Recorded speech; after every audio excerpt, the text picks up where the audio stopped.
The lunch rush at Pioneer Square was in full swing when Detective Marcus Riley stepped up to my food truck window, his badge catching the Seattle drizzle like a warning. I was elbow-deep in assembling my signature Korean-Mexican fusion tacos, the sizzle of bulgogi meeting the rhythm of reggaeton from my speakers, when his shadow fell across my prep station. "Ma'am, we've had complaints about your pricing practices," he said, his voice cutting through the ambient noise of the city lunch crowd.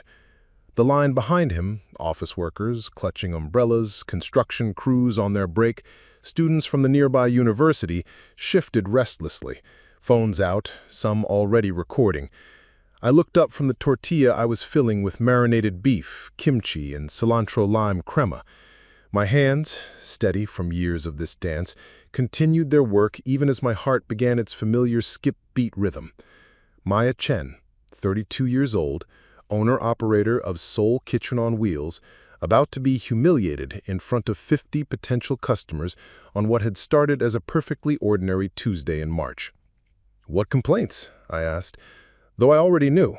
The small price, that damned 25-cent charge that had become the bane of my existence, and apparently the source of someone's righteous indignation.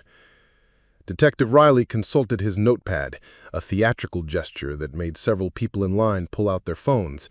In 2024, everything was content. Everything was a moment waiting to go viral.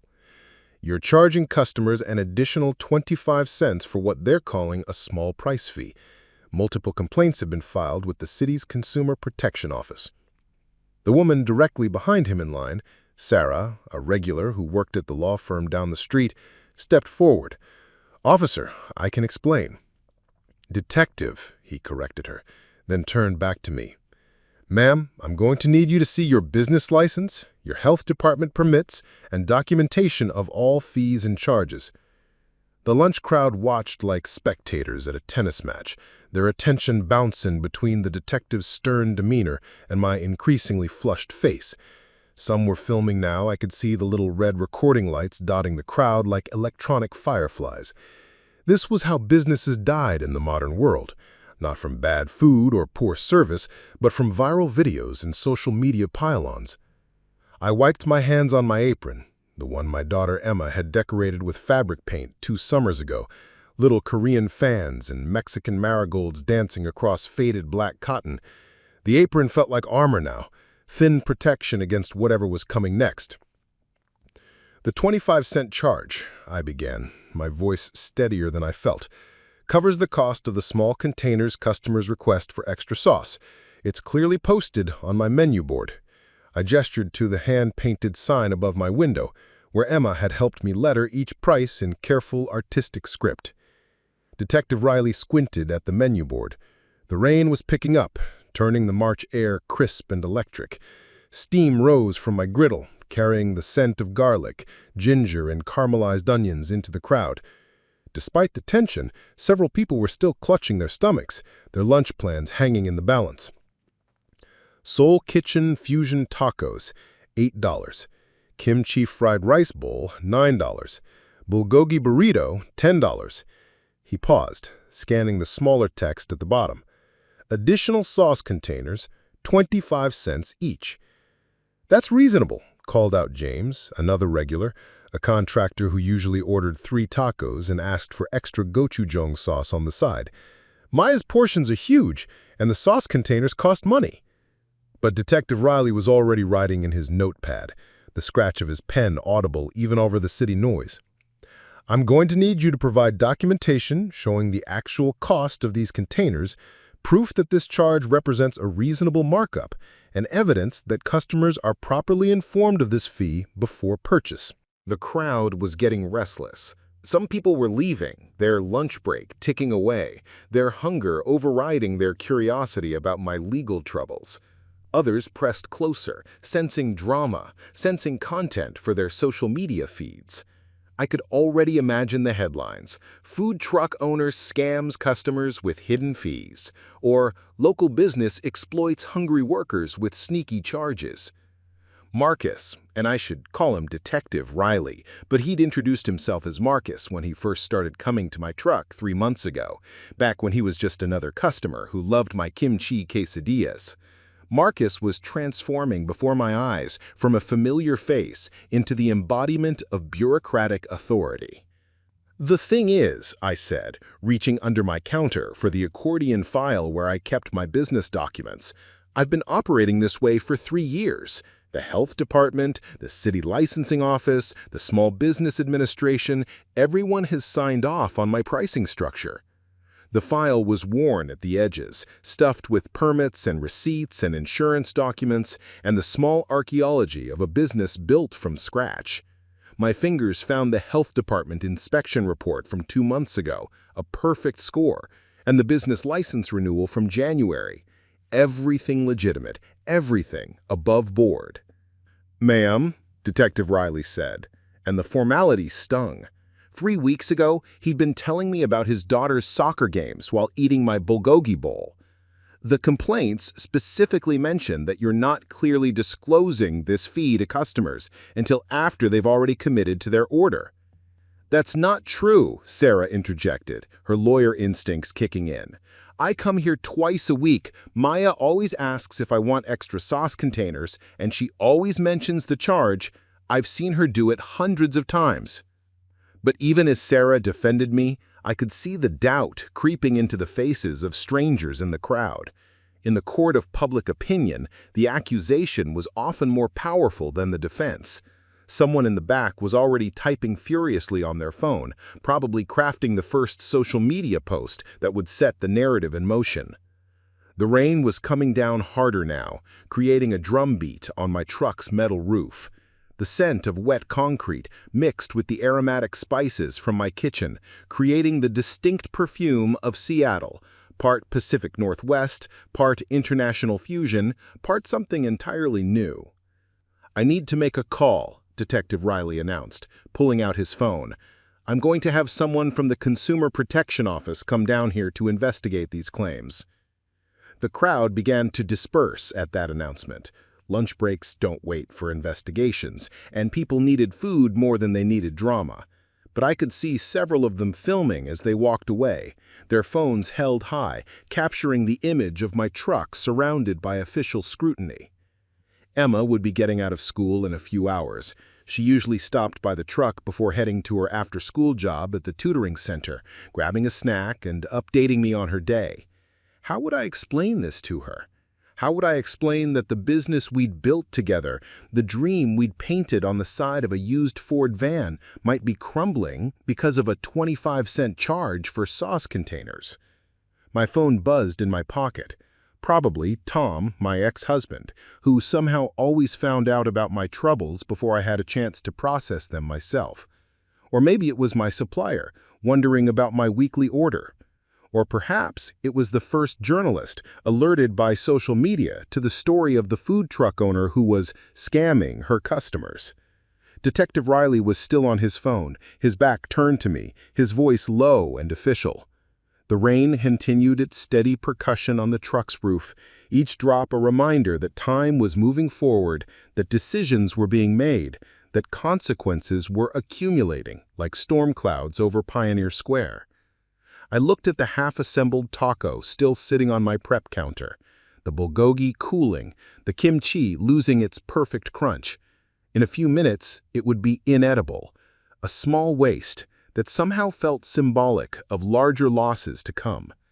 This was how things ended, not explosions or dramatic confrontations, but with soggy tacos and cold bureaucracy and the slow hemorrhaging of trust that kept small businesses alive. The lunch rush was over. The crowd had scattered. Detective Riley was still on his phone, his conversation stretching into something that sounded increasingly serious, and I was left alone in my truck, surrounded by the tools of my trade, the griddle, the prep station, the cheerful hand-painted menu board that Emma and I had worked on together, wondering how 25 cents could possibly destroy everything I'd built. But even as I stood there, watching the rain streak down my service window, I couldn't shake the feeling that this was just the beginning, that Detective Riley's investigation would uncover something far more complex than a simple pricing dispute, that the real story was still waiting to unfold, hidden in the spaces between accusation and truth, between the person I appeared to be and the person I actually was. The small price, 25 cents for extra sauce containers, had become the thread that someone was pulling, and I had no idea how much of my carefully constructed world would unravel before they were finished.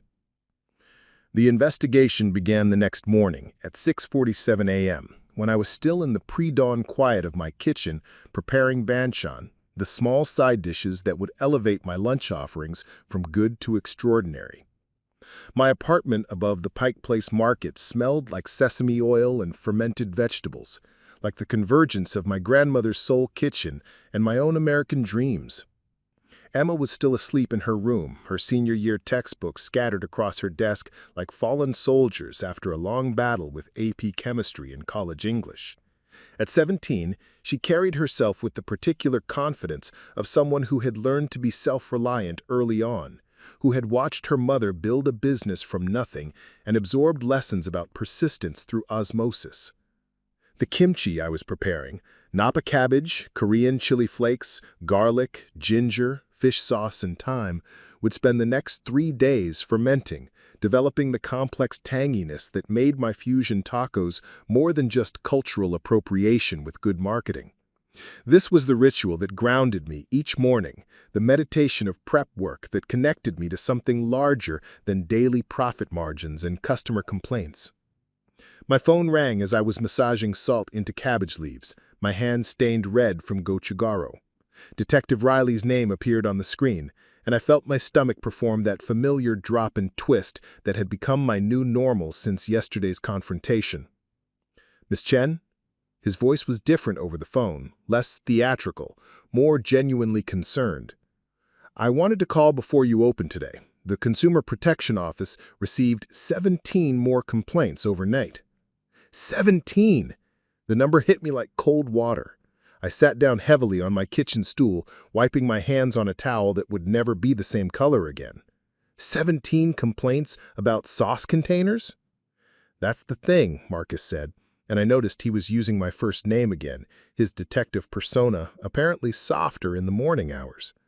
"Maya, some of these complaints are questioning your entire business model. They're saying you're operating without proper permits, that your fusion concept appropriates cultural traditions, that your pricing are predatory toward working-class customers." The accusations felt like physical blows, each one targeting a different aspect of my identity. The permits? I had binders full of permits. The cultural fusion? That was my heritage.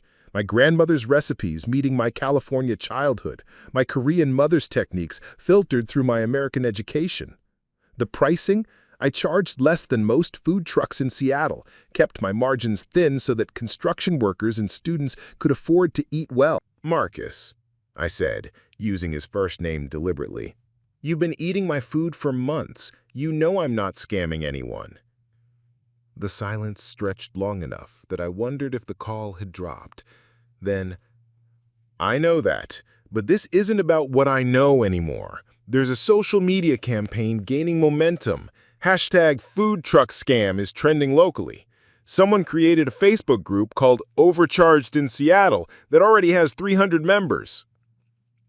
I opened my laptop, my fingers moving through the familiar motions of checking social media, though I dreaded what I might find. The search results were worse than I'd expected. Videos from yesterday's confrontation, taken from multiple angles, edited and set to dramatic music. Comment threads dissecting my business practices, my appearance, my accent, even though I'd been born in Tacoma and spoke English as my first language. "Korean appropriation at its finest," read one comment under a video that had been viewed 847 times since yesterday afternoon. "She's probably not even Korean, just cashing in on the K-food trend." Another, "Small businesses like this are why working people can't afford to eat. 25 cents might not seem like much to some people, but that's gas money for people like me." And then, the comment that made my chest tighten. "My girlfriend works downtown and says this woman is always rude to customers who question her prices, very aggressive and unprofessional." I had never been aggressive with a customer. Never. My entire business philosophy centered around hospitality, on making people feel welcomed and fed and cared for. But here was someone crafting a narrative about me that felt both completely foreign and somehow plausible enough that hundreds of people were accepting it as truth. Emma appeared in the kitchen doorway, her hair sleep-messy, wearing the oversized Seahawks t-shirt she'd claimed from my closet years ago. "Mom, you're up early. Are you okay?" She could read my moods like weather patterns, this daughter who'd spent her childhood in food truck lines and commercial kitchens, who learned to make change and take orders before she'd learned to ride a bike. There was no hiding distress from Emma. She'd inherited my mother's intuition and her father's analytical mind, a combination that made her nearly impossible to fool. "Just some business stuff," I said, closing the laptop. "Nothing we can't handle." But Emma was already moving toward the coffee maker, her morning routine as precise as a military operation. Coffee first, then shower, then the careful application of makeup that transformed her from sleepy teenager to composed, almost adult. She'd learned early that presentation mattered, that people made judgments based on appearance, that a woman needed to be twice as professional to be considered half as competent. "Is it about yesterday?" she asked, and I realized she'd already seen the videos, already processed the implications faster than I had. "The thing with the police officer at your truck?" "Detective," I corrected automatically, then caught myself echoing his own correction from yesterday. "And yes, it's gotten a bit more complicated." Emma poured coffee into 2 mugs, mine black with 2 sugars, hers loaded with cream and vanilla syrup that transformed coffee into dessert. She handed me my mug and sat down across from me at the small table where we'd shared breakfast every morning for the past 3 years, since the divorce was finalized, and we'd moved into this apartment that was too small and too expensive, but somehow perfect for our particular family of 2. "How complicated?" she asked, and I could see her calculating, already trying to figure out how this would affect her college plans, her after-school job, the delicate ecosystem of our life together. "There are more complaints now about the business. People are saying—" I paused, unsure how to explain social media mob dynamics to someone who'd grown up with them but somehow remained untouched by their cruelty. "People are questioning whether I'm running the business honestly." Emma's expression darkened. At 17, she possessed a fierce loyalty that sometimes worried me, the kind of protective instinct that could lead to poor decisions, to fights she couldn't win, to consequences she couldn't foresee. "That's bullshit," she said flatly. "You're the most honest person I know. You pay your suppliers early, you give free food to homeless people when you think no one is looking, you helped Maria with her immigration paperwork even though you barely knew her." Maria, my assistant, who worked weekends, whose husband had been deported 6 months ago, who I'd quietly been paying extra so she could send money to Mexico while navigating the bureaucratic maze of keeping her family together. "Maya," I started, but she was already standing, pacing the small kitchen with the restless energy of someone who wanted to fight but had no clear target. "No, this is ridiculous. People don't understand what it costs to run a food truck. The permits, the ingredients, the gas, the insurance. God, the insurance costs more than most people's rent. And you charge less than everyone else because you want working people to be able to eat real food instead of McDonald's." She was right, but rightness wasn't always enough. I learned that lesson repeatedly over the past 3 years, in divorce court, in business negotiations, in the daily micro-encounters with customers and suppliers and bureaucrats who seem determined to make simple things complicated. "I know," I said, "but knowing we're right and convincing other people we're right are 2 different things." Emma stopped pacing and looked at me with the expression she'd perfected over the years, part frustration, part determination, part something else that reminded me uncomfortably of my own mother's stubbornness. "So what do we do?" We. Even in crisis, it was we. This business wasn't just mine. Emma had been part of it from the beginning, had helped design the menu, had suggested the Korean-Mexican fusion concept after a family trip to LA where we discovered Korean barbecue tacos. She'd worked summer shifts when she was old enough, had learned to navigate health department inspections and supplier negotiations, had absorbed the vocabulary of small business ownership through daily exposure. "I don't know yet," I admitted, "but I'm going to figure it out." My phone buzzed with a text from my supplier. "Hey Maya, heard about some trouble downtown. Everything okay? Still need your regular order today?" Word traveled fast in the small business community. Suppliers talked to each other, shared gossip about which restaurants were struggling, which food trucks were behind on payments, which owners might be unreliable risks. My reputation, built carefully over 3 years, was beginning to crack along invisible fault lines. Another text, this one from Dave, who owned the Greek food truck that usually parked 2 blocks from my regular spot. "Saw the videos online. That's rough. Let me know if you need anything." The kindness of fellow food truck operators, people who understood the precarious nature of our industry, who knew how quickly public opinion could shift, who had their own stories of bureaucratic harassment and social media pile-ons, felt like a lifeline in increasingly turbulent waters. Emma was checking her own phone now, her thumbs flying across the screen with the practiced efficiency of her generation. "Mom, there are support comments too. People defending you. Sarah from the law firm posted a long thing about how professional and honest you are. James wrote about how you always give fair portions and never shortchange anyone." But support comments rarely went viral the way controversy did. Outrage was shareable, nuance was not. The algorithms that governed social media attention rewarded conflict and simplified narratives, not complex truths about small business operations and the razor-thin margins that kept food trucks afloat. "I should probably stay home today," I said, though the thought of not working felt like admitting defeat. "Let this blow over."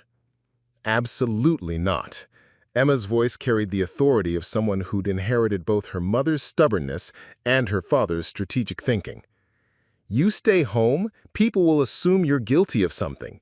You go to work, you show them that you're not ashamed because you have nothing to be ashamed of." She was right, but 17-year-old logic didn't account for the very real possibility that my presence downtown would escalate the situation, that protesters might show up, that more videos might be filmed, that the narrative spiral might continue accelerating beyond any possibility of control. "Besides," Emma continued, "it's Wednesday. Mrs. Patterson always orders lunch for her entire accounting office on Wednesdays. That's 12 orders minimum. We can't afford to lose steady customers because of some internet drama."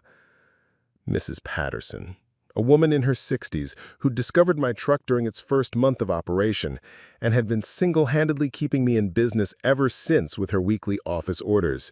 She'd seen me through the divorce, through Emma's brief rebellious phase, through the slow months when tourism dried up and foot traffic disappeared. Customers like Mrs. Patterson were why small businesses survived, not because of viral fame or social media campaigns, but because of quiet loyalty and daily trust. I finished my coffee and stood up, decision made. "Okay, we operate normally. We serve good food, we treat customers well, we let our work speak for itself." Emma grinned, and for a moment she looked exactly like she had at 12 when she'd first suggested we paint Korean fans on my apron, when the world had seemed simpler and more manageable. "Plus," Emma added, "if anyone gives you trouble, you'll have my entire senior class as backup. I may have mentioned the situation in our group chat last night." The thought of 17-year-olds mounting a social media defense campaign on my behalf was both touching and terrifying. But as I began packing ingredients for the day, bulgogi that had been marinating overnight, fresh vegetables, the homemade kimchi that would finish fermenting just in time for lunch service, I felt something that had been missing since yesterday's confrontation. It wasn't quite confidence, and it certainly wasn't certainty about how this would all play out, but it was determination, the specific kind of stubbornness that had carried me through culinary school and divorce proceedings and the bureaucratic maze of starting a food truck business.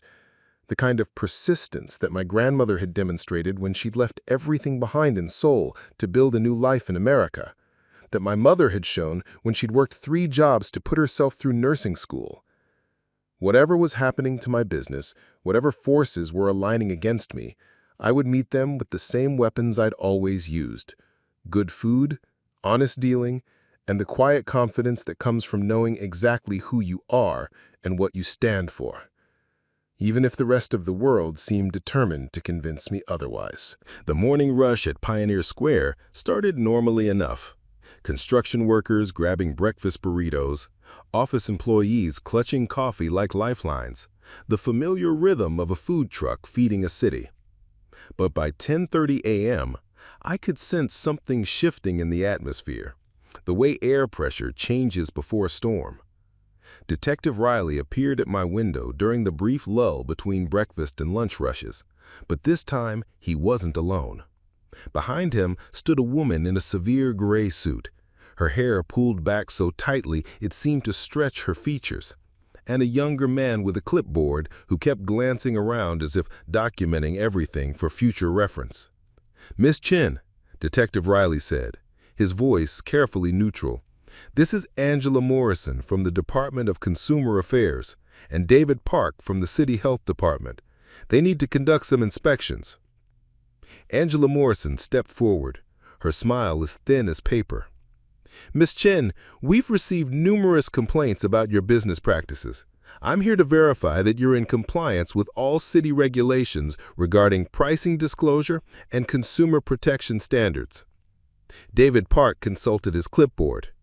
"And I need to review your current health permits, conduct a spot inspection of your food preparation areas, and verify that you're following proper protocols for allergen disclosure and cross-contamination prevention." 2 separate investigations, running simultaneously, both triggered by complaints that seemed to multiply overnight like mushrooms after rain. I glanced at my watch. 11:15 a.m. In 45 minutes, the lunch rush would begin, and Mrs. Patterson would arrive with her usual Wednesday order for 12 people. If these inspections were still ongoing, I'd lose not just the revenue, but also the trust of my most loyal customer base. "Of course," I said, trying to project calm professionalism while my hands shook slightly as I reached for my permit folder. "Everything is in order." But even as I said it, I could see a small crowd beginning to form. Word had somehow gotten out that my truck was being investigated, and people were arriving with the particular energy of those who sensed entertainment. Phones ready, social media accounts primed, content creation instincts activated. Angela Morrison began examining my menu board with the intensity of someone decoding enemy intelligence. She photographed each price, measured the size of my font, took notes about the placement of my sauce container disclosure. Every gesture was performed with theatrical precision, clearly designed to be visible to the gathering crowd. "Your additional charge disclosure," she said loud enough that everyone within 20 feet could hear, "appears to be in violation of City Ordinance 14.2.7, which requires all ancillary fees to be displayed in font size no smaller than 75% of your primary pricing." I looked at my menu board, the one Emma and I had painted together, where we'd carefully lettered each item and price, where the sauce container fee was clearly listed at the bottom in what I thought was perfectly readable text. "The font size looks fine to me," called out Sarah, who was standing in what was quickly becoming a crowd of spectators. "I've never had trouble reading it." But Angela Morrison was already making notes, her pen moving with the mechanical precision of someone who had decided on conclusions before asking questions. "The complainants are suggesting that your fusion concept trivializes traditional Korean cuisine by combining it with Mexican elements. They're concerned that you're profiting from cultural blending without proper acknowledgement of the traditions you're borrowing from." The accusation was so absurd, so fundamentally disconnected from the reality of my life and business that I felt momentarily speechless. My grandmother's kimchi recipe, passed down through 3 generations of women who had adapted it to new countries and new ingredients. My mother's bulgogi technique, modified over decades of feeding American-born children who craved familiar flavors. My own training in Mexican cooking techniques, learned from Chef Rodriguez at culinary school, who encouraged students to find their own voices by combining traditions. Those complainants, I said, finding my voice again, are they Korean? Do they have any connection to either Korean or Mexican culinary traditions? Angela Morrison's slight pause told me everything I needed to know. The complaints were coming from people who had appointed themselves cultural gatekeepers, who had decided that my family's food was somehow illegitimate, that my personal history was subject to their approval. The crowd was shifting again, some people leaving as the inspection dragged on, others arriving as word spread through social media and text messages. I could see several employees from nearby office buildings standing at the edges, clearly hoping to grab lunch but uncertain whether my truck was open for business. David Park finished his temperature checks and moved on to examining my ingredient storage. He opened containers, checked labels, photographed expiration dates with the thoroughness of someone hoping to find violations. But everything was in order. Fresh ingredients, proper storage, rotation systems that ensured food safety and quality. Your labeling appears to be in compliance, he admitted, though his tone suggested disappointment. But I'm required to take samples for laboratory testing, given the nature of the complaints. Sample testing. Another delay, another bureaucratic hurdle, another way of making normal business operations impossible. The samples would come back clean, showing exactly what I already knew, that my food was safe, fresh, and prepared according to every relevant health standard. But the testing would take days, and in the meantime, the investigation would continue making headlines. Emma was still documenting the crowd, her phone moving systematically from face to face, sign to sign. She'd inherited my attention to detail and her father's analytical mind, and I could see her recognizing patterns, identifying coordinated elements that suggested organization beyond spontaneous consumer outrage. "Mom," she called out again, "the woman with the Soul Kitchen scam sign, she's been taking notes on everything you say, like detailed notes, and she keeps checking her phone like she's reporting to someone?" Detective Riley caught Emma's observation and began studying the crowd more carefully. His expression shifted subtly, from bureaucratic duty to something more investigative, more curious about who was orchestrating what was supposed to look like grassroots consumer activism. "Angela," he said quietly, "maybe we should wrap this up. Miss Chen has provided all the documentation we requested, and her permits appear to be in order." But Angela Morrison was clearly enjoying her performance, the attention, the sense of authority that came from disrupting someone's livelihood while cameras rolled. "I still need to review her vendor contracts, verify her supplier relationships, and document any complaints filed with the Better Business Bureau." More paperwork, more delays, more opportunities for the crowd to grow and the social media narrative to solidify. Mrs. Patterson had heard enough. She stepped forward, her usual Wednesday order list still clutched in her hand, her expression carrying the particular authority of someone who had spent decades managing other people's finances and expectations. "Officer," she said to Detective Riley, "I've been in business for 30 years. I know what harassment looks like, and this is harassment. Maya runs an honest operation, her prices are fair, and her food is excellent. This investigation is preventing her from serving paying customers who depend on her for lunch." Detective Riley nodded, clearly recognizing the legitimacy of Mrs. Patterson's concerns. "Ma'am, we're just trying to—" "You're trying to make a show," Mrs. Patterson interrupted, "and you're succeeding. But you're also destroying the livelihood of a woman who employs people, pays taxes, and contributes to this community."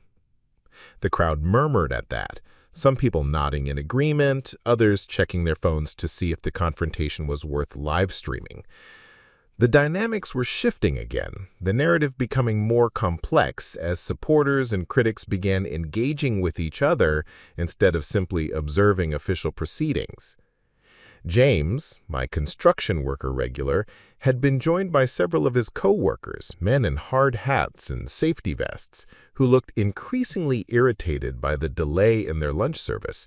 Construction workers operated on tight schedules, needed quick service, depended on food trucks for efficient meals that fit their workday rhythms. "Look," one of them called out, "can we just order food? Some of us have jobs to get back to." But Angela Morrison was now consulting what appeared to be a printed list of additional concerns. "I'm also seeing complaints about your business location permit. Are you authorized to operate in this specific zone during these specific hours?" Location permits. Another layer of bureaucracy, another set of documents to produce, another opportunity for delay and public scrutiny. I reached for my permit folder again, my hands steady despite my growing frustration, and produced the documentation that proved I had every right to be exactly where I was, selling exactly what I was selling at exactly the time I was selling it. Emma's phone buzzed, and she answered it quickly. "Dad? Yeah, I'm downtown. No, Mom's not in trouble. She's being harassed. Yes, you should probably come down here."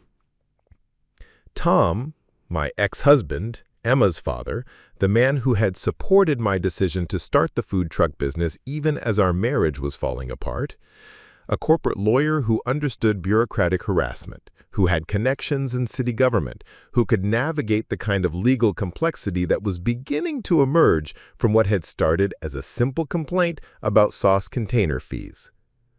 "Your father's coming?" I asked Emma. "He's already on his way. He was at the courthouse anyway, and he says this sounds like organized harassment designed to damage your business reputation. He wants to document everything." Organized harassment. The phrase captured something I'd been sensing but hadn't quite articulated. The coordination, the prepared signs, the social media campaign that had emerged too quickly and too comprehensively to be entirely spontaneous. Angela Morrison was now photographing my business permits with the same theatrical precision she'd applied to my menu board, making sure her documentation was visible to the crowd, making sure every action contributed to the public performance of official investigation. "These permits appear to be in order, but I'm concerned about compliance with recent changes to Municipal Ordinance 22.1.4, which requires additional documentation for businesses operating in high-traffic commercial zones." Changes to municipal ordinances that I'd never heard of, requirements that seemed to be emerging in real time, bureaucratic goalposts moving while cameras rolled and social media audiences watched. The investigation was transforming from a response to customer complaints into something that felt more like persecution, more like a coordinated effort to make normal business operations impossible. David Park finished his sampling and documentation, his clipboard now filled with notes that would probably show exactly what everyone already knew, that my food truck operated in compliance with all relevant health and safety standards. But the damage was already done. Lunch service disrupted, customer confidence shaken, social media narratives that would be much harder to correct than they had been to create. "I think we have enough for now," Detective Riley said, clearly recognizing that the investigation had crossed the line from legitimate oversight into public spectacle. "Ms. Chen, you'll be notified of our findings within 7 business days." 7 business days, during which the social media campaign would continue, during which customers might avoid my truck, during which my reputation would remain under official scrutiny. 7 business days that felt like a lifetime in the rapid-fire world of small business survival and social media attention spans. But as the officials began to pack up their documentation and disperse the crowd, I noticed something else happening. Mrs. Patterson was not leaving. James and his construction crew were not leaving. Sarah from the law firm was pulling out her phone to place an order. Emma's friend Katie had arrived with several other students from her high school, all of them clearly planning to buy lunch. "Maya," Mrs. Patterson said, approaching my service window as the crowd began to thin. "I'll take my usual Wednesday order, 12 lunches, and I'm paying with a credit card so there's a clear record of the transaction." A statement of support, documented in the most concrete way possible. Revenue, sales records, customer loyalty that transcended social media controversies and bureaucratic theater. Mrs. Patterson was placing her regular order as an act of defiance, a refusal to let harassment campaigns dictate her lunch choices. James stepped up behind her. "Bulgogi burrito, extra sauce, and yeah, I'll pay the 25 cents for the container, because I'm not an idiot who complains about reasonable charges for actual costs." More customers followed, some regulars, some curious newcomers who had heard about the controversy and wanted to try the food that had attracted so much attention. The lunch rush was starting, delayed but not destroyed, powered by a combination of loyalty, curiosity, and simple hunger that proved more powerful than social media outrage. Emma was working beside me now, taking orders and operating the card reader with the efficiency she'd developed over years of helping with the business. Together, we began the familiar rhythm of lunch service: grilling, assembling, serving. The therapeutic routine of feeding people that had sustained me through divorce, single parenthood, and the daily challenges of small business ownership. But even as we worked, I could see Angela Morrison lingering at the edge of the square, talking on her phone, making notes, clearly planning whatever came next in this investigation that felt less like consumer protection and more like a coordinated attack on my livelihood. The morning's events had revealed something important. This wasn't really about 25 cents for sauce containers. This was about something larger, something more organized, something that connected to forces I was only beginning to understand. And as I served lunch to customers who had chosen to support my business despite the controversy, despite the investigations, despite the social media campaigns designed to destroy my reputation, I realized that the real battle was just beginning. Tom arrived during the height of the lunch rush, his presence immediately shifting the dynamics in ways that reminded me why we'd been such effective partners, even if we'd failed as a marriage. He appeared at the edge of the square in his courthouse attire. Dark suit, professional demeanor, the kind of quiet authority that came from years of navigating legal systems and bureaucratic mazes. But instead of approaching my truck directly, he started something that looked casual but was clearly strategic. Tom started talking to people in the crowd, introducing himself not as my ex-husband, but as a concerned citizen, asking questions about who had organized the protest signs, who had coordinated the social media campaign, who had filed the initial complaints that had triggered the investigation. Emma noticed him first. "Dad's working," she said, nodding toward where Tom was engaged in conversation with the woman holding the Soul Kitchen Scam sign. Even from a distance, I could see her becoming uncomfortable under his questioning, her confident activism wavering when faced with someone who understood legal implications and evidence documentation. "Working how?" I asked, assembling Mrs. Patterson's 12 lunch orders with the efficiency she'd developed over years of helping with the business. "Lawyer working," Emma replied. "He's documenting everything. Names, connections, who knew what when. He thinks this is bigger than random customer complaints." Mrs. Patterson overheard us as she waited for her order. "Bigger how?" Emma glanced at me, checking whether she should share what was clearly her father's preliminary investigation. I nodded. Mrs. Patterson had been supporting my business for 3 years, had witnessed the morning's harassment, deserved to understand what was really happening. "Dad thinks someone is orchestrating this," Emma said quietly. "The timing is too perfect, the complaints too coordinated, the social media campaign too organized. Someone wants to shut down Mom's business, and they're using bureaucratic harassment to do it." Mrs. Patterson's expression darkened.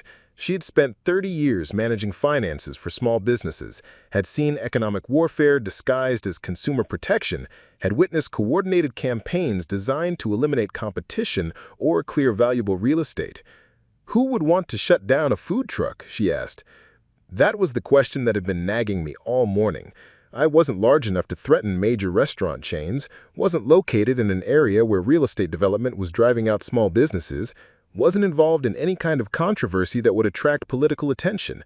I served Korean-Mexican fusion tacos to office workers and construction crews, hardly the kind of operation that typically attracted organized opposition.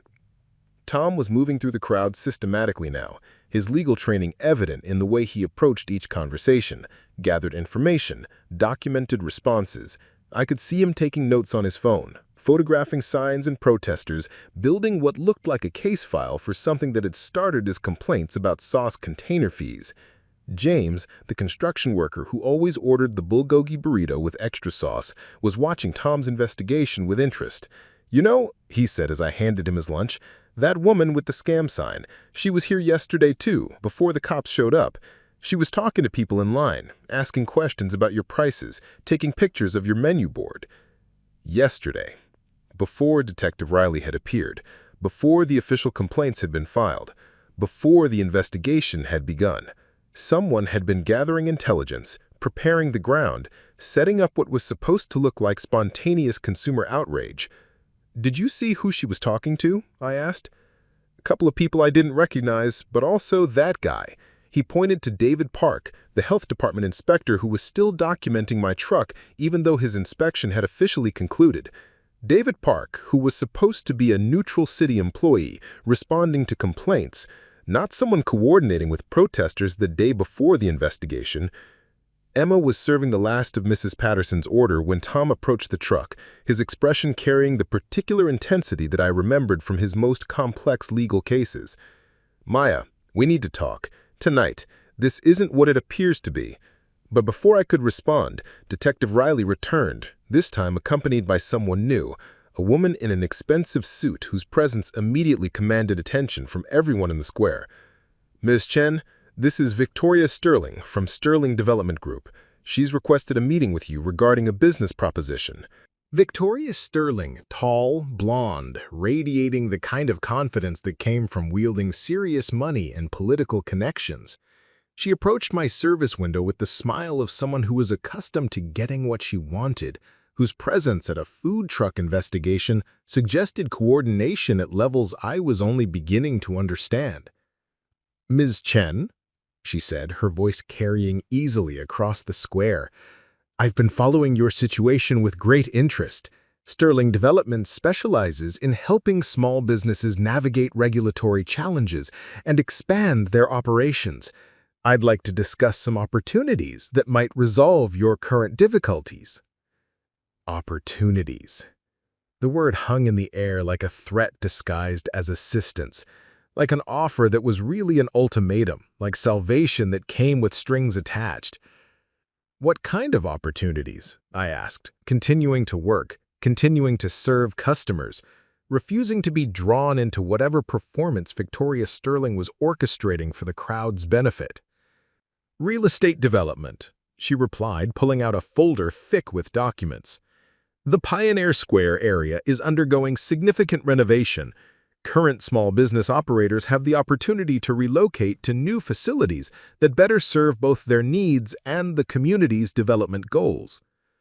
Relocation, development, renovation, the corporate euphemisms for displacement, for clearing existing businesses to make room for more profitable ventures, for economic warfare disguised as urban improvement. Tom was now standing close enough to hear the conversation, his lawyer instincts clearly activated by Victoria Sterling's appearance. Emma was recording everything on her phone, her generation's response to witnessing power dynamics that needed documentation. "I'm not interested in relocating," I said firmly. "My business operates successfully in this location. My customers know where to find me. I have all the permits and licenses required to operate here." Victoria Sterling's smile didn't waver, but something shifted in her eyes, a calculation, a recognition that direct persuasion wasn't going to work, that other methods might be necessary. Of course, but as you've seen today, operating a small business in a high-traffic urban area can involve unexpected regulatory challenges. Sterling Development has relationships with city officials that could help smooth those challenges, make compliance easier, reduce the kind of bureaucratic scrutiny you've experienced today. Protection, disguised as assistance. Pay us, relocate to where we want you, operate according to our terms, and the harassment will stop. Refuse and face escalating difficulties that would make normal business operations impossible. Mrs. Patterson was listening to the conversation with the expression of someone who had witnessed similar corporate pressure campaigns, who recognized organized extortion when she heard it. "Young woman," she said to Victoria Sterling, "are you suggesting that this morning's investigation was coordinated with your development interests?" Victoria Sterling's corporate smile flickered for just a moment. "Of course not. Sterling Development simply monitors regulatory activities that might affect small businesses in areas where we're planning improvements. We like to offer assistance when we see entrepreneurs facing unnecessary difficulties." But her explanation was too smooth, too prepared, too much like something that had been practiced for exactly this kind of confrontation. Tom was now taking notes his legal training focused on documenting admissions and connections that might be important later. "What specific improvements are you planning for Pioneer Square?"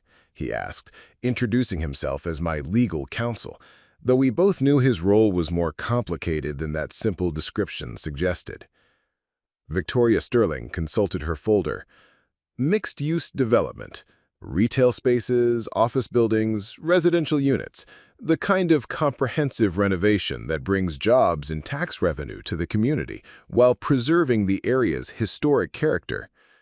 Historic character preservation that apparently didn't include space for existing small businesses, for food trucks that served working-class customers, for entrepreneurs who had built their livelihoods in the neighborhoods that were being improved for wealthier residents.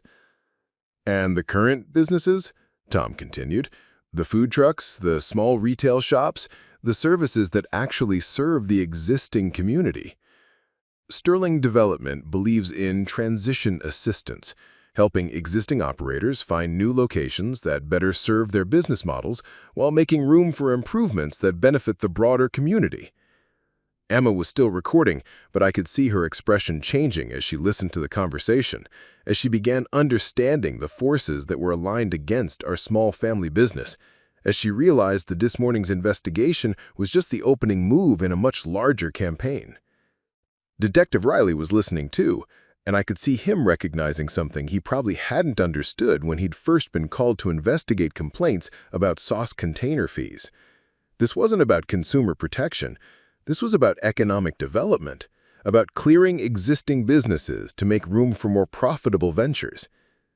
"Detective," Tom said, "given what we're hearing about development plans and regulatory coordination, don't you think this investigation needs to be reviewed by internal affairs to ensure that consumer protection activities aren't being used to advance private development interests?"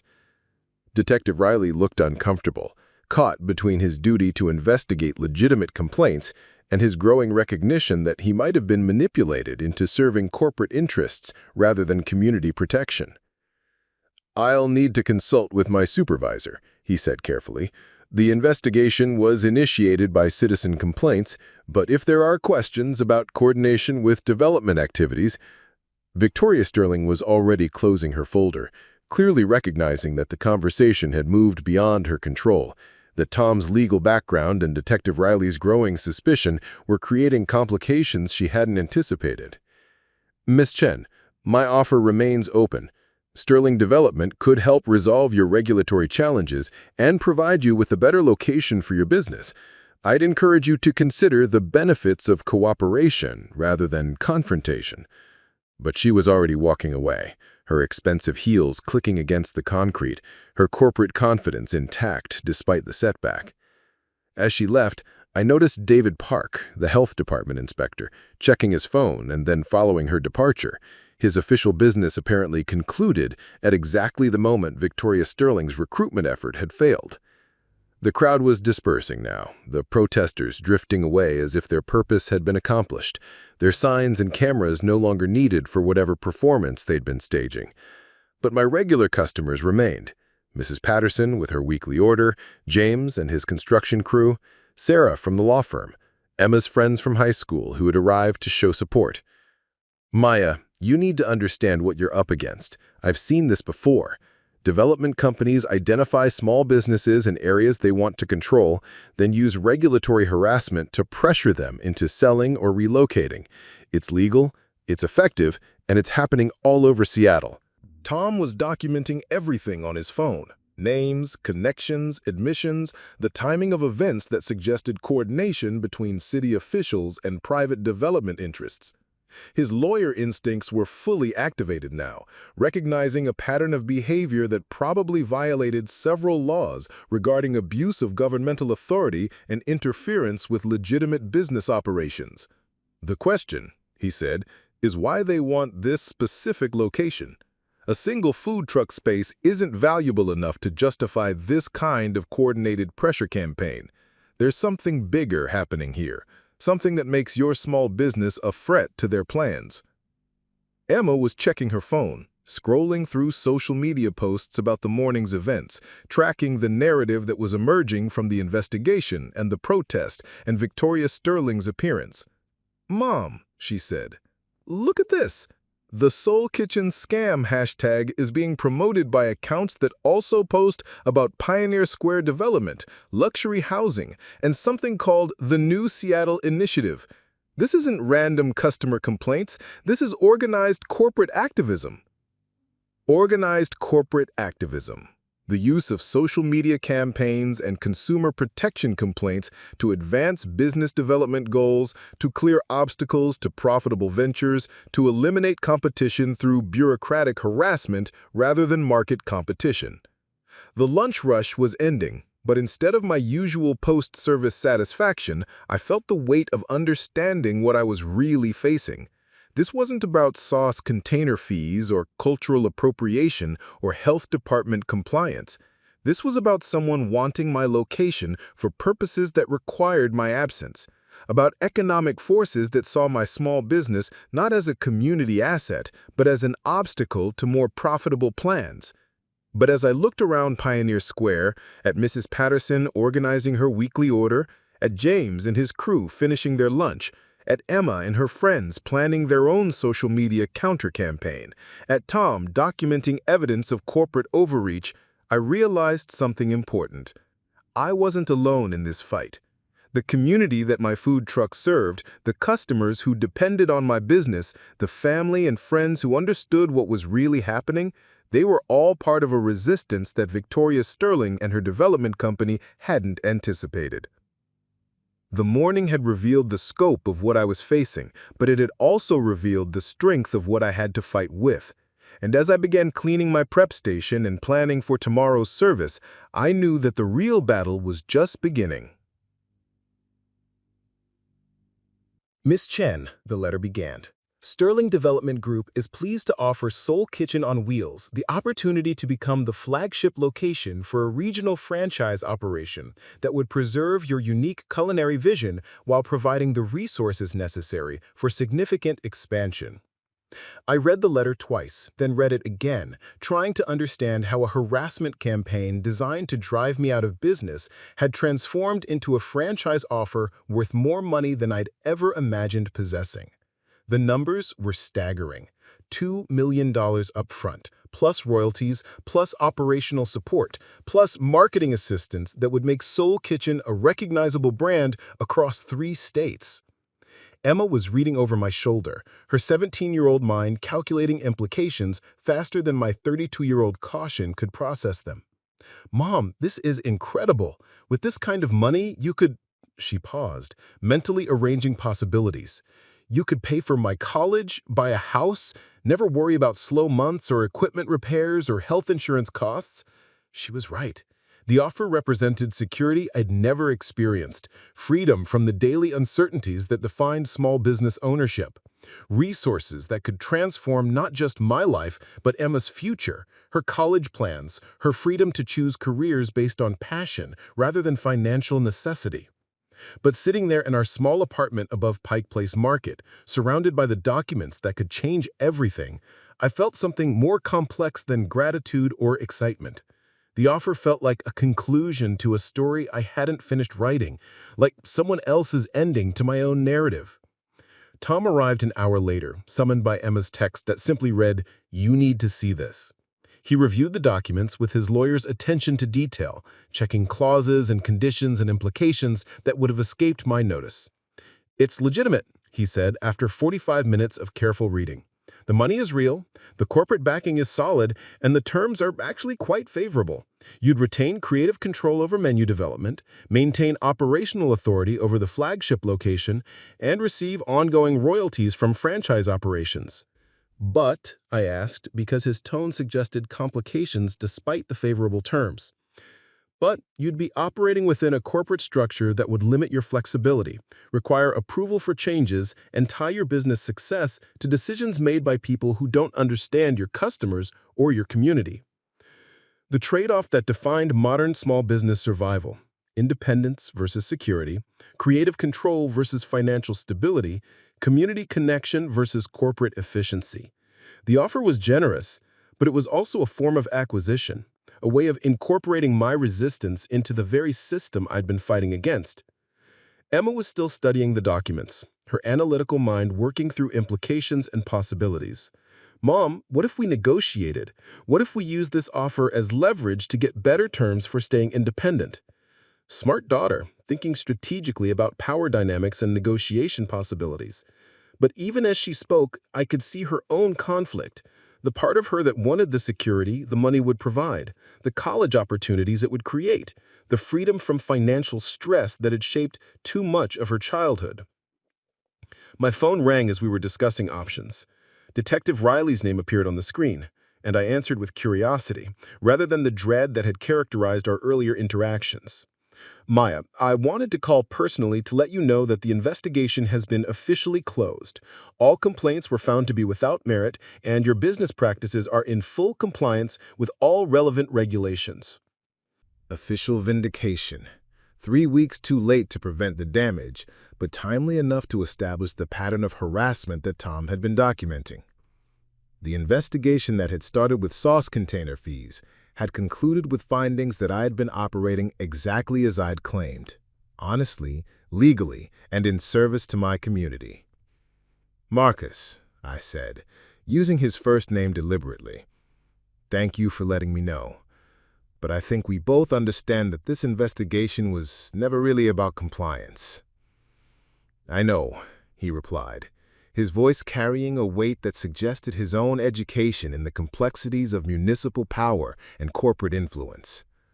"For what it's worth, I've recommended that Internal Affairs review the coordination between city departments and private development interests. What happened to you shouldn't happen to other small business owners." After he hung up, I sat with Emma and Tom in the apartment that had been my home for 3 years, surrounded by documents that could change everything, trying to understand what kind of resolution I actually wanted from the story that had begun with questions about 25 cents for sauce containers. Emma was checking her phone, monitoring the social media campaign that had evolved from #foodtruckscam to #SaveSoulKitchen, tracking supporter comments and engagement metrics with the fluency of her generation. "Mom, the support keeps growing. People are sharing stories about their own experiences with corporate harassment, small businesses that were pressured to relocate or sell, food trucks that were driven out by coordinated complaint campaigns. Your situation is becoming a symbol for something bigger." A symbol. The transformation of personal struggle into public narrative, individual resistance into community movement. The harassment campaign designed to eliminate my business had instead created a platform for discussing economic justice, corporate overreach, and the value of small businesses in urban communities. Mrs. Patterson arrived at noon, her Tuesday routine unbroken by the morning's revelations. She knocked on our apartment door carrying her usual order list and an expression that suggested she had news of her own. "Maya," she said, settling into our kitchen chair with the familiarity of someone who had become family rather than just a customer.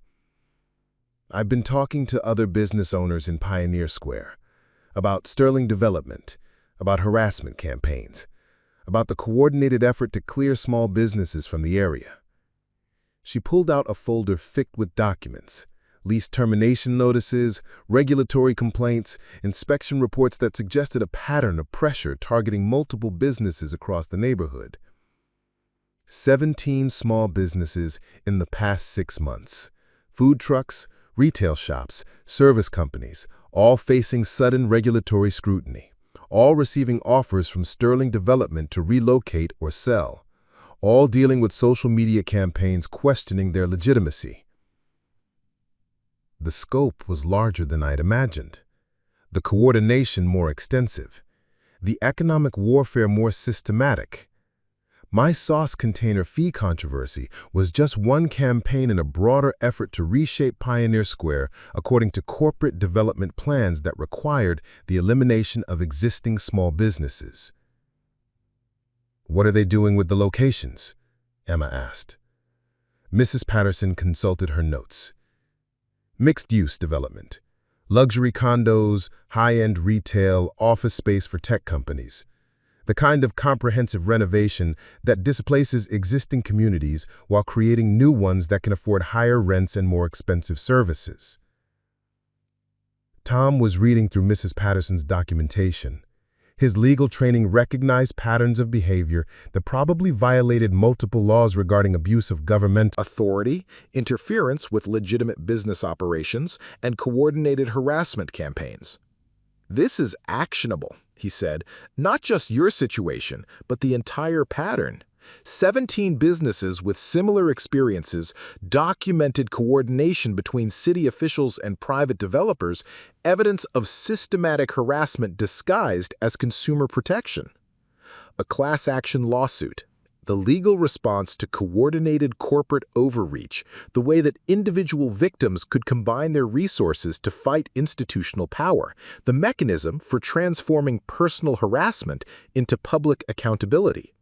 But even as Tom outlined legal strategies and Mrs. Patterson provided evidence of systematic abuse, I found myself thinking about the franchise offer sitting on my kitchen table, about the $2 million that could solve every financial problem I'd ever faced, about the security it would provide for Emma's future.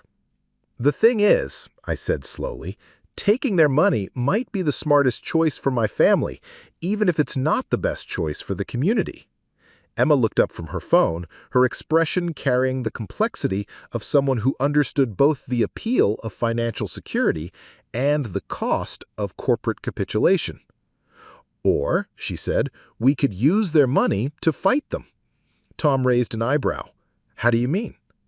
Emma's expression had the particular intensity she got when solving complex problems, when her analytical mind was working through strategic possibilities that adults might miss. "Accept the franchise deal, but negotiate terms that require sterling development to create space for other small businesses in their development plans. Use their money and corporate backing to become advocates for the kind of mixed-use development that includes small businesses instead of eliminating them. Infiltration rather than resistance. Cooperation that contained subversion. Using corporate resources to advance community interests rather than simply opposing corporate power from a position of financial weakness. It was a sophisticated strategy for a 17-year-old, the kind of thinking that recognized complex power dynamics and multiple possible outcomes, that understood that sometimes the most effective resistance came from within systems rather than outside them. Mrs. Patterson was nodding approvingly. Use their own money against them. Make them fund the opposition to their own displacement strategies. Tom was already taking notes, his legal mind working through contract negotiations and protective clauses that could transform a corporate acquisition into a community development tool. It could work. If we negotiate the right terms, if we build in community protections, if we create legal obligations that require sterling development to support small business development rather than eliminating it. The franchise offer that had seemed like capitulation was transforming into a form of resistance, a way of accepting corporate money while subverting corporate goals, a strategy that recognized the reality of economic power while finding ways to redirect it toward community benefit. Emma was already planning implementation, her phone busy with text messages to friends and supporters, her generation's talent for social media organization activated by the possibility of strategic victory rather than simple resistance. We announce the acceptance of the franchise deal as a community victory, frame it as Soul Kitchen's expansion, creating opportunities for other small businesses, highlight the negotiated protections for existing operators, use the corporate partnership to advocate for small business inclusion in development planning. Narrative control.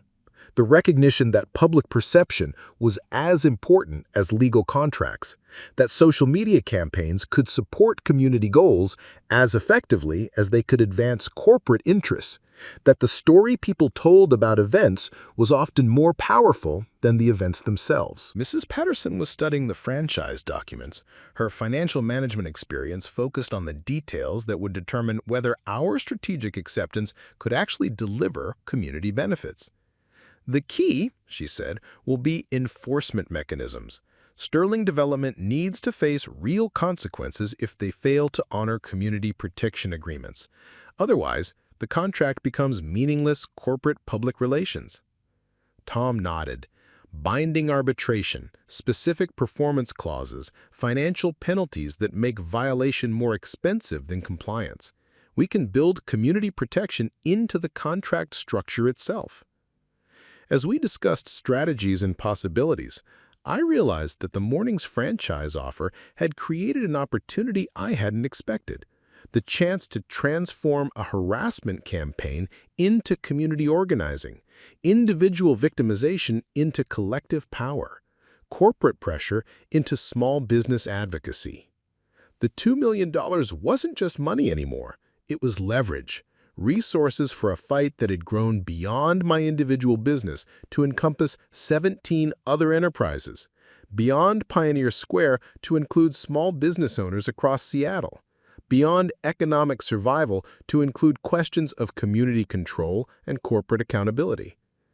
Emma was documenting our strategic discussion, creating content for the social media campaign that would explain our decision and mobilize support for the negotiated community protections we planned to demand. "Mom," she said, looking up from her phone, "people are going to understand this. They're going to see that sometimes you have to work within systems to change them, that taking corporate money can be a form of resistance if you use it strategically." The afternoon dissolved into planning sessions and contract negotiations, phone calls with other affected business owners, and social media coordination with supporters who had been following the Soul Kitchen story. Mrs. Patterson became our unofficial coordinator, her decades of business experience and community connections proving invaluable for organizing what was rapidly becoming a neighborhood-wide response to corporate development pressure. By evening, we had the framework of a strategy that could transform Sterling Development's harassment campaign into a community organizing victory. The franchise deal would be accepted, but with negotiated terms that required Sterling Development to create designated space for small businesses in all their Pioneer Square developments, to provide below-market rent for displaced operators, and to fund a small business incubator program that would help new entrepreneurs establish themselves in the changing neighborhood. Tom spent the evening drafting contract language that would make these community benefits legally enforceable, while Emma coordinated with her network of high school social media activists to prepare the announcement campaign that would frame our acceptance as a victory for small business advocacy rather than corporate capitulation. The next morning, I called Victoria Sterling to begin negotiations that would use her own $2 million offer as leverage for community protections she hadn't expected to provide. The conversation was complex, her corporate confidence tested by demands that went far beyond simple franchise agreements. But the money she was offering gave us negotiating power that individual resistance had lacked. 3 months later, Seoul Kitchen on Wheels became the flagship location for a franchise operation that included community protection clauses requiring Sterling Development to designate 30% of their new commercial space for small businesses, to provide below-market rent for displaced operators, and to fund a $500,000 community development program managed by local business owners rather than corporate executives. The sauce container fee that had started everything became a symbol in the franchise marketing. Seoul Kitchen, where every detail matters, transforming the harassment campaign's original target into a brand identity that celebrated attention to quality and fair pricing. 6 months after signing the franchise agreement, Seoul Kitchen on Wheels had expanded to 3 locations across Seattle, each one anchored in developments that included space for other small businesses, each one serving as a model for community-controlled commercial development. The $2 million had been transformed into something larger, a network of food trucks and small restaurants that employed 43 people and served communities that had previously been displaced by development pressure. Emma graduated high school and deferred college for a year to help manage the franchise expansion, her teenage social media activism evolving into sophisticated business development and community organizing skills. She learned to navigate corporate boardrooms and city planning meetings with the same confidence she brought to social media campaigns. Her generation's fluency with digital communication platforms proving invaluable for coordinating multi-location operations and community partnerships. Detective Riley was promoted to sergeant and assigned to a new unit focused on investigating coordination between city departments and private development interests. The Seoul Kitchen case had become a model for recognizing and responding to corporate harassment disguised as consumer protection. And Marcus, we were on a first-name basis now, often consulted with small business owners facing similar pressure campaigns. Mrs. Patterson retired from her accounting firm and accepted a position as financial coordinator for the Seoul Kitchen franchise operation, her decades of experience helping small businesses navigate regulatory requirements and financial challenges now applied to expanding a community-controlled restaurant network. Her Tuesday lunch orders continued, but now she placed them from her office in the franchise headquarters that occupied the ground floor of Sterling Development's Pioneer Square building.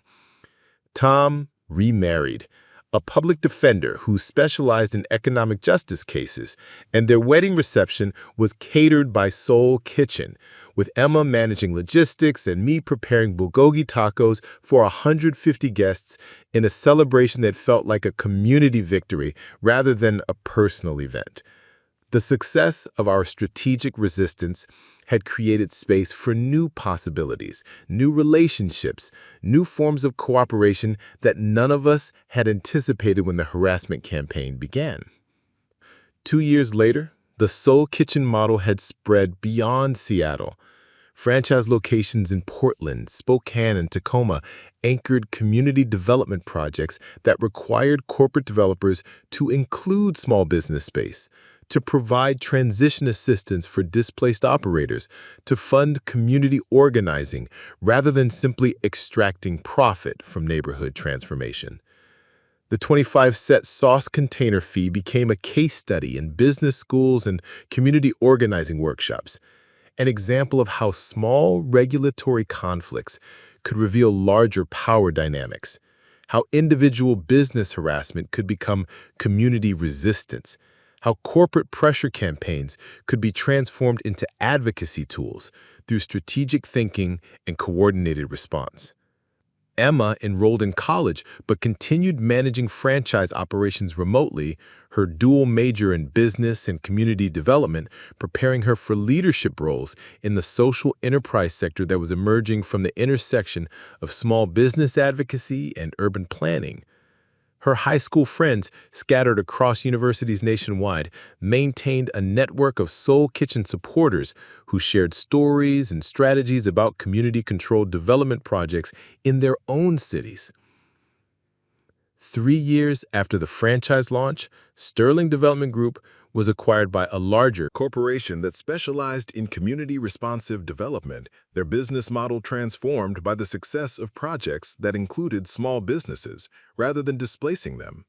Victoria Sterling accepted a position as Director of Community Partnerships. Her corporate experience redirected toward developing replicable models for small business inclusion in urban development projects. The Pioneer Square location, where everything had started, became a destination for food truck entrepreneurs and community organizers, a place where people came to learn about transforming business harassment into community organizing, where the Soul Kitchen story was retold as evidence that corporate power could be redirected rather than simply resisted. 5 years later, Emma completed her MBA and assumed full operational control of Soul Kitchen Enterprises, the community development corporation that had grown from our strategic acceptance of Sterling Development's franchise offer. By then, the network included 47 restaurant locations, 12 small business incubators, and a revolving loan fund that had helped 312 entrepreneurs establish community-anchored enterprises across the Pacific Northwest. I stepped back from daily operations to focus on training and consultation, traveling to cities where small business owners faced corporate harassment campaigns, sharing strategies for transforming individual pressure into community organizing, teaching the lessons we'd learned about using corporate money to fund resistance to corporate displacement. The sauce container fee, 25 cents for extra gochujang or cilantro lime crema, remains standard across all Soul Kitchen locations, a reminder of how small conflicts could reveal large truths, how regulatory harassment could become organizing opportunities, how individual businesses could become community institutions through strategic thinking and coordinated response. 10 years after Detective Raimi first questioned my pricing practices, Soul Kitchen Enterprises managed 127 restaurant locations across 7 states, each one required to source ingredients from local suppliers, to employ community residents, to contribute profits to small business development funds controlled by neighborhood organizations rather than corporate headquarters. Mrs. Patterson, now in her 70s, continued managing financial operations from her office in the Pioneer Square headquarters. Her weekly lunch orders now placed for a staff of 43 people working in community development, small business consulting, and franchise coordination. The Tuesday tradition continued, but expanded to include other community leaders and small business advocates who gathered weekly to coordinate ongoing projects and plan new initiatives. Tom and his wife established a legal clinic specializing in small business protection and community development law, their practice growing from the strategies we developed to defend Soul Kitchen into a comprehensive approach to economic justice that helped hundreds of small business owners navigate corporate pressure campaigns and regulatory harassment. The Facebook group Overcharged in Seattle had been transformed into Small Business Advocates of Seattle, its 8,000 members sharing resources about community organizing, regulatory compliance, and strategies for resisting corporate displacement.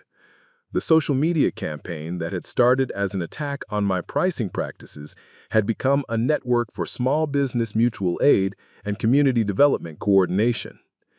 15 years later, as I watched Emma address a conference of community development practitioners in Chicago, sharing lessons from the Soul Kitchen experience with small business advocates from across the country, I reflected on the journey that had started with 25 cents for sauce containers and evolved into a movement for community-controlled economic development.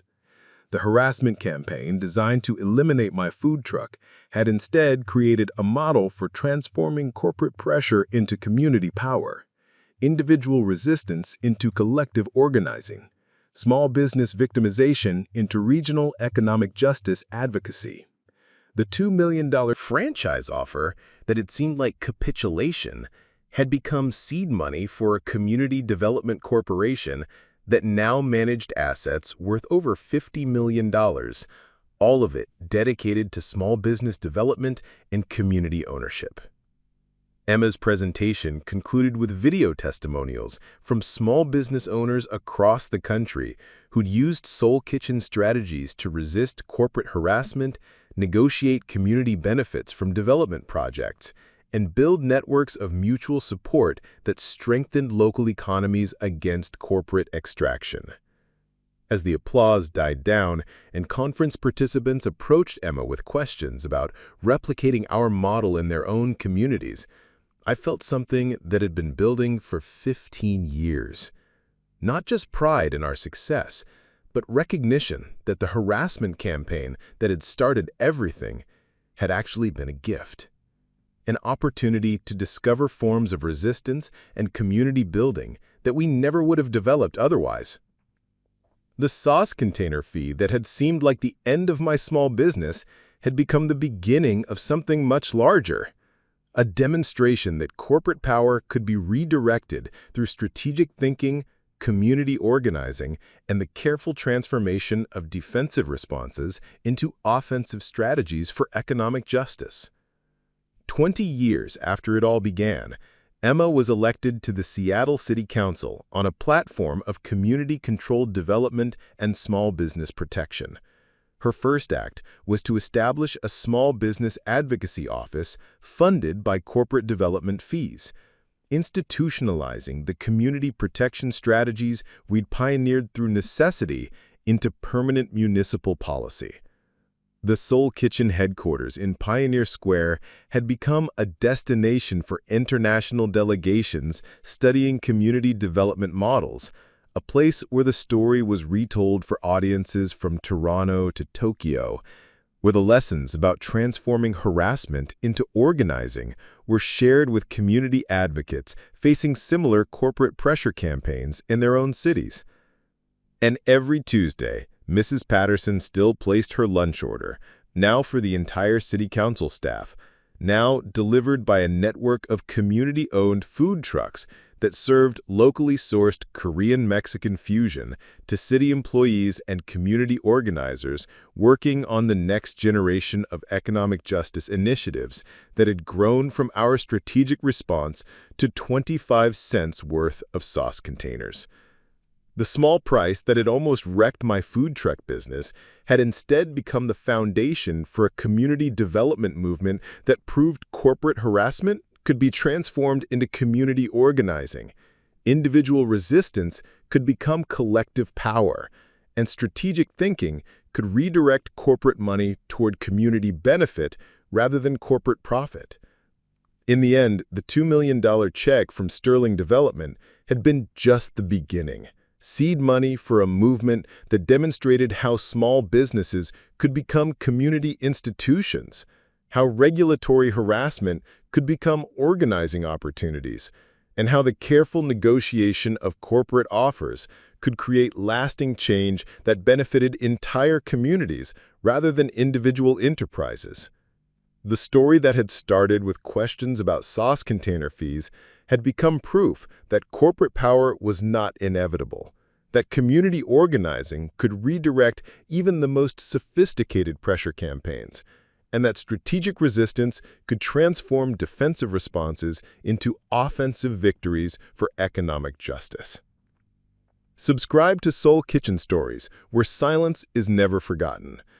Pulling out a ruler, making a show of measuring letter heights, her actions designed more for public performance than actual regulation enforcement. The man with the clipboard, David Park from the health department, was photographing everything. My prep station, my storage areas, the small containers I used for extra sauce. These containers, he said, holding up one of the plastic cups that had somehow become the center of a municipal controversy. Where do you source these from? I provided the information. A restaurant supply company in Soto, the same place where half the food trucks in Seattle bought their disposables. But David Park made notes as if I'd confessed to some sort of criminal activity, his pen scratching away while phones filmed the interaction from multiple angles. The crowd was growing. I could see Marcus Chen, no relation despite the shared last name, a food blogger with 15,000 Instagram followers, live streaming the inspection. Behind him, A woman I didn't recognize was holding a handmade sign that read, "Fair pricing for working families." Where had she gotten that sign? How had she known to bring it? The coordination felt too precise, too organized for a spontaneous gathering of concerned consumers. "Miss Chen," Angela Morrison continued, her voice carrying across Pioneer Square, "I'm also concerned about your business name. Seoul Kitchen on Wheels. Are you actually from Seoul?"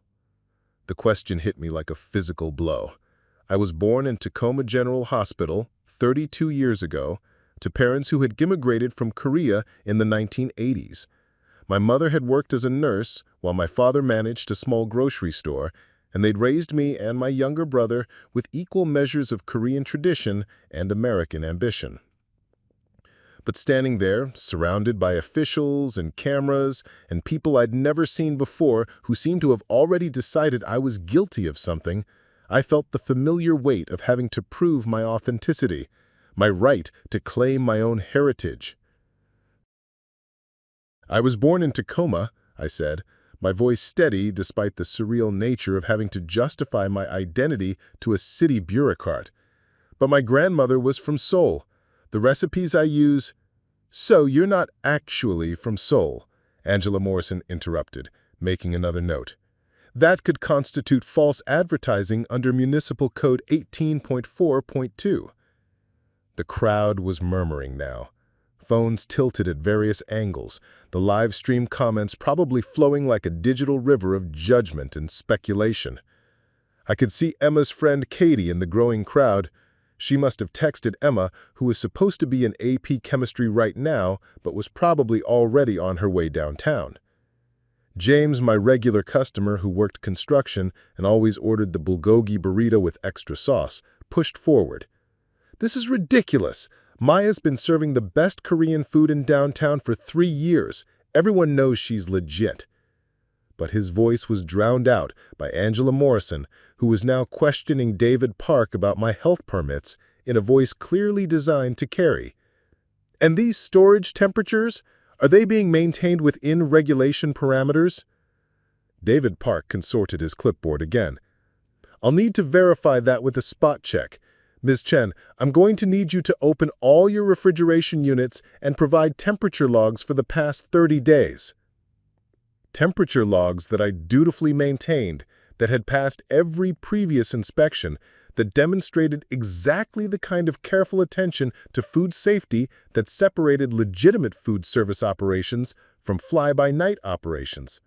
But in this context, with cameras rolling and a crowd watching, even routine compliance checks felt like evidence of wrongdoing. I was reaching for my temperature log folder when I heard Emma's voice cutting through the crowd noise.